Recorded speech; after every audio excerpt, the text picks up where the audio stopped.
Dinajpur district হাট থেকে এখন যে লাইভটা আপনাকে দেখাবো সেটা হান্ডিশাই গরুর আজকের যে দরদাম সেটা সে মধ্যে আপনারা লাইভের সাথে যুক্ত থাকেন। গরু কটা আনছে? এই দুটা না? এটা বয়স কি?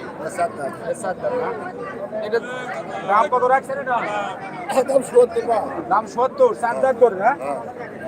আচ্ছা, কত হলে দেওয়া যাবে? 60 খরচ 65 হলেই দিয়ে দেবেন। আচ্ছা, পাশেরটা চাচা এটা বয়স কি? সেই দর্শক লাইভটি আপনারা শেয়ার করুন এবং দেখতে থাকুন। এটার দাম কত? 65। কত হলে বেচা হবে? 58 না?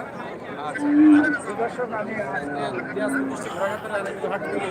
হাটিসার গরুর যে প্রতিবেদনটা লাইভ আকার আপনাদের দেখাবার চেষ্টা করতেছি সে মধ্যে আপনারা লাইভের সাথে দর্শক আসসালামু আলাইকুম ভাই, ভালো আছেন?